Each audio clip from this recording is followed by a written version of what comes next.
Morning, everyone. This is Dee. Welcome to Catalyst Energies. Thank you for joining me. I am so grateful that we are all here. This is your daily catalyst for July 10th, 2020.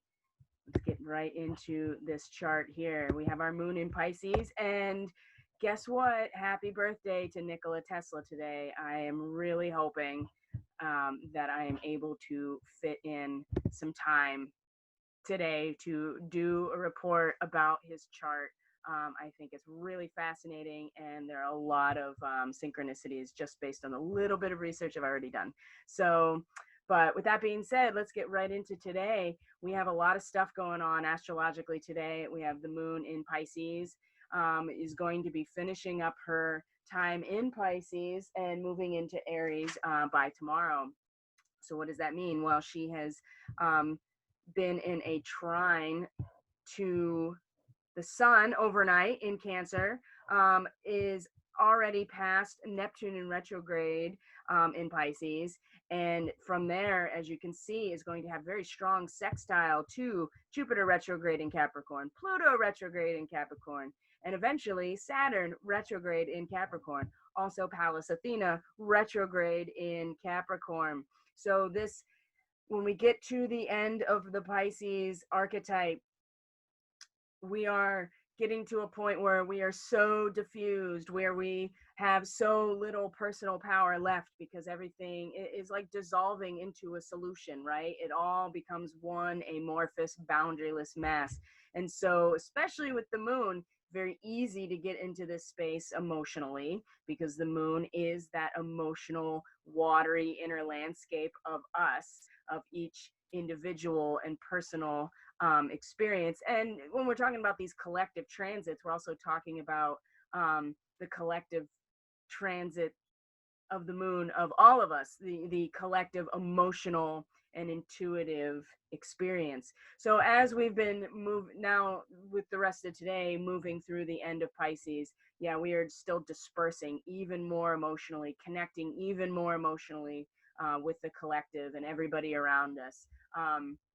Very easily falling into that victim role potentially because there are no boundaries here. And so you feel everything that everybody else is feeling, what they're projecting out into the world that is coming in, especially with the moon. We are really internalizing it. So at the same time, this is a really good opportunity to engage with compassion, universal love, forgiveness, right? And in the daily medicine transmission that I'm going to be doing in just a little bit, that is a big theme that has come up specifically. So you can check that out by going to the Facebook page. You can find all that stuff in the description box below. All right. So the other thing that is important to remember about Pisces, it is the very end of the cycle. So it is the point right before the spring equinox when we come into Aries, which is the very subjective, personal experience. It is action potential. It is the seed itself. And so once we get to the end of Pisces, the energy starts to differentiate into that seed point. So it's light going through a prism, realizing that each individual has their own dharma that they are here to fulfill as part of the collective experience. So as we have, completely submerged ourselves into this watery realm of the collective, and the spiritual connection to everything, one drop of water in the ocean is the ocean type of thing. As we get to the end of Pisces today with the moon, we emotionally are in a position to start really allowing our own individualized experience to then start to differentiate into a very particular, personal, subjective experience. And with the moon that's coming into Aries, with over the weekend and going to conjunct Mars, conjunct Chiron, which will be going retrograde. So the moon will conjunct Chiron as it's stationing retrograde. So it's important now to really get the most out of these sextiles to all of this Capricorn energy, right? That is reinforcing all of the old structures, old paradigms that are falling away. the leadership aspect expanding within us, and really turning our attention inwards about what all that means. And, you know, Saturn at the last degree of Capricorn, especially retrograde, like, just remember that there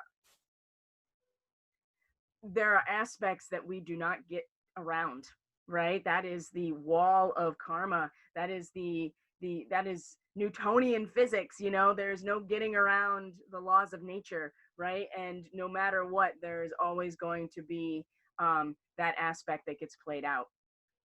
So the moon, like I said, trine sun, we talked about this a little bit yesterday, so I just want to reinforce it. The moon, there is a transmission, a seamless transmission, some downloads maybe, are as a disciple to this spiritual life, whatever that means to us.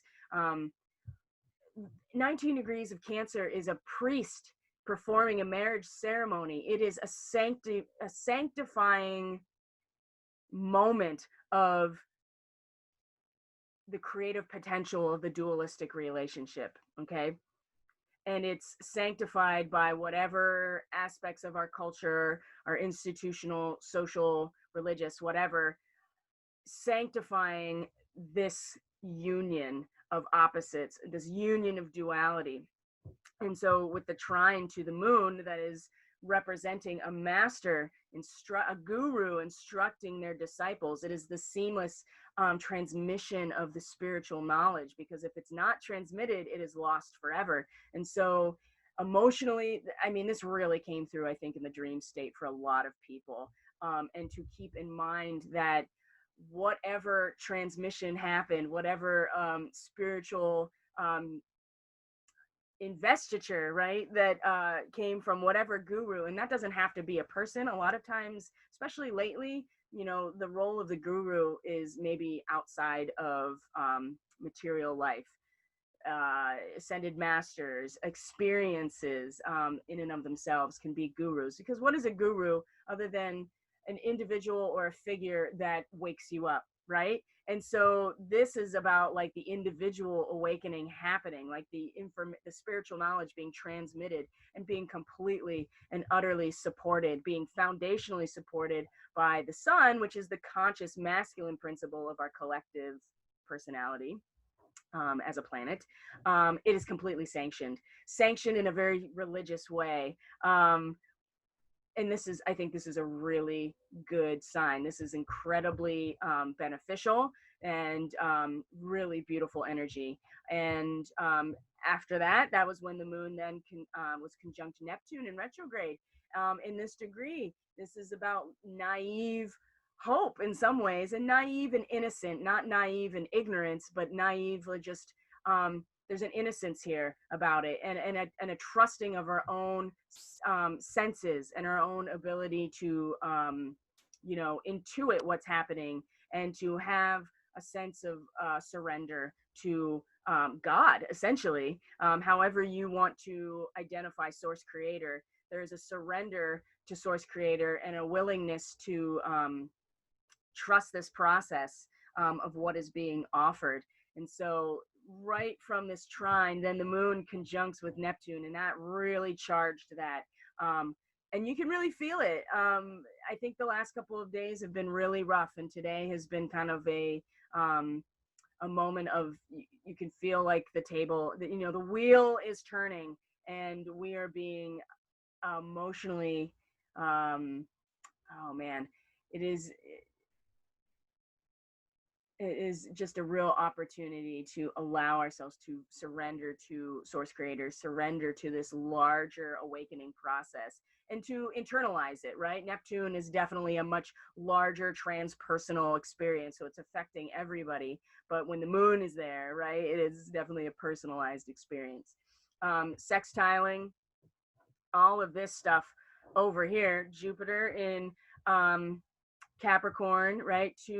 A soldier accepts 2 awards for bravery. Pluto retrograde, a woman entering a convent, and Saturn retrograde in Capricorn, the secret board members, the executive branch. Oh, that's so fascinating. Making decisions that affect the entire population of who they're responsible, of who they're responsible for. So, and then again, as the moon moves into these later degrees of Pisces, you start to, the individualized aspect that is discovered through completely surrendering and submerging ourselves into the spiritual collective experience, is applied to all of these things that are, just the old guard being, um, you know, the old guard being stripped away, the old paradigm being stripped away, the patriarchy being stripped away, the old economic institutions, all of it, and um, the leadership as well. Jupiter is, represents this leadership and truth and optimism and abundance and all this stuff, but definitely Zeus is the leader, right? And even though all of this stuff is retrograde, kind of bringing it back to a much more internalized reflection, and going back over this territory, we can start to see how we can engage with this energy personally by acknowledging how the spiritual knowledge that has been transmitted to us, right, and sanctified in our conscious active part of our personality, is able to, if we're able to start um, identifying with the differentiation, what each of our personal dharma actually is, the light going through a prism, right? When the light as a whole entity, as a thing goes through the prism, it is then separated into all the different frequencies of the visible light spectrum. And so every light is actually made up of an entire spectrum of different frequencies. And so we get to identify that each of us has our own dharma, each of us has our own frequency and vibration of light, and our job is to really identify with the archetype of what that is, so that when we come into the Aries sign over the weekend starting tomorrow, that we are very clear with ourselves and intuitively and compassionately and receptively what our dharma really is, and allow that seed point to come into form. So this sextile here is really good today. Venus is also sextile Chiron and Aries, and this degree, 10 degrees of Gemini, is awesome. It's a airplane taking a nosedive, right? It is mind over matter, and we've talked about this degree of Aries so much, and this is where Chiron's going to go retrograde, and so this is the degree it's going to come back to eventually when Chiron is out of shadow. A teacher gives new symbolic meaning to traditional images. It is the idea, a revision of attitude at the beginning of a new cycle, right? Venus is willing to take the nosedive. You know what I mean? She's feeling really, she's feeling very sure of herself. She's willing to take everything that she's learned so far, her curiosity and her ability to take in data and to consider all of the options. She's feeling brave, right? There's a certain amount of bravery going into this nosedive. And we can use that bravery to really resolve this Chiron energy and see the traditional images that maybe are triggering us, that are leading us back into our victimization role, whatever that is, our wound, our very deep wound. And we can see this as a symbol. And because we are at the beginning of a new cycle, there's no doubt about that.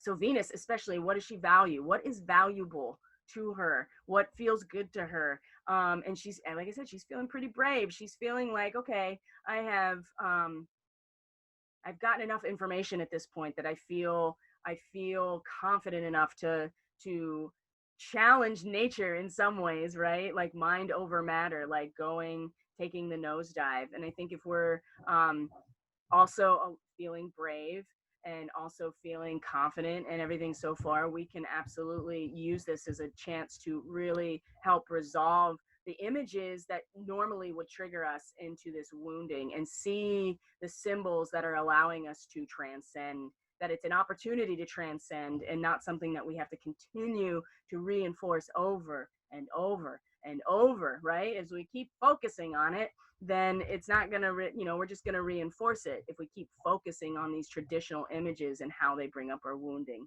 And then the moon is going to come into the last degree of Pisces and square the nodes. So the nodes have moved back into the next degree of Gemini and Sagittarius, the first mockingbird of spring with Gemini.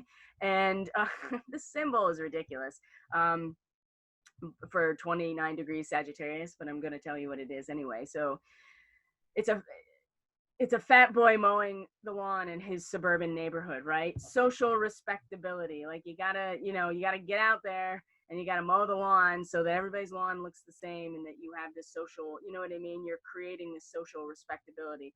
Whereas in Gemini, the first mockingbird of spring, this is virtuosity. It's not only imitating, the mockingbird is not only mocking what the bird hears, but it also is able to weave together all of these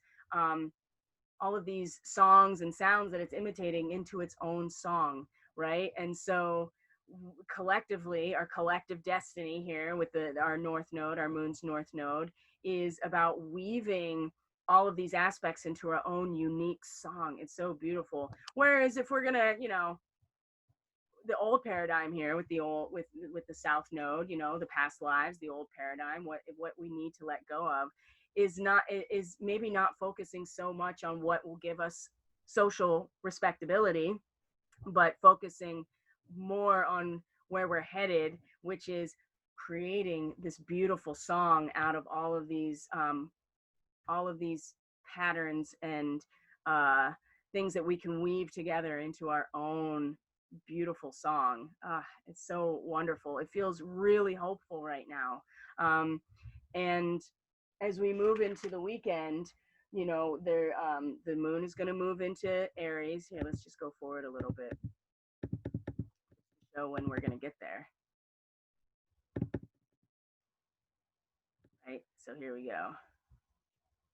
0 degrees Aries. So this is 10:15 on the West Coast. That means it'll be 1:15 a.m. on the East Coast.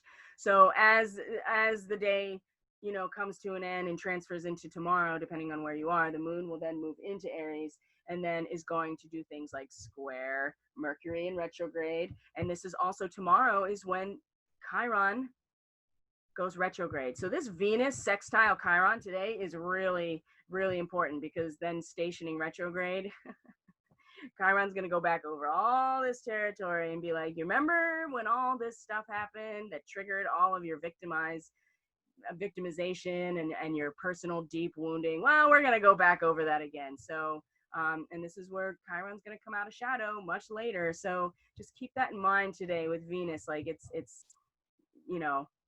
she's feeling very confident. And this might be a good time to really take that nosedive to resolve some of this stuff before Chiron goes retrograde. And then the moon again is going to come to Mars, come to Chiron, and then is also going to sextile Venus in Gemini when she gets to the same degree that Chiron is at right now, maybe a little bit. It's gonna conjunct Chiron and sextile Venus at the same time. And so then we're going to really get an emotional, this today is more of, what we value and identifying Chiron. But once the moon is in the mix, we're going to feel it really strongly. So be prepared. Today is a really good opportunity to get ourselves emotionally kind of prepared and to realize what our individual dharma is at this time. So that's the Daily Catalyst for today for the astrology. Everything you need is in the description box below. Please reach out if you're interested in a reading, natal chart readings, intuitive readings. If you find Catalyst Energies on Facebook, you can get the full transmission of the daily medicine intuitive reading. That's every day as well because it is daily. There's a link for donations to PayPal if you feel so called to donate to this work. And I hope as everybody's doing well, have a really great weekend. I'll be back with more astrology as soon as I can. Thanks, guys. See you later.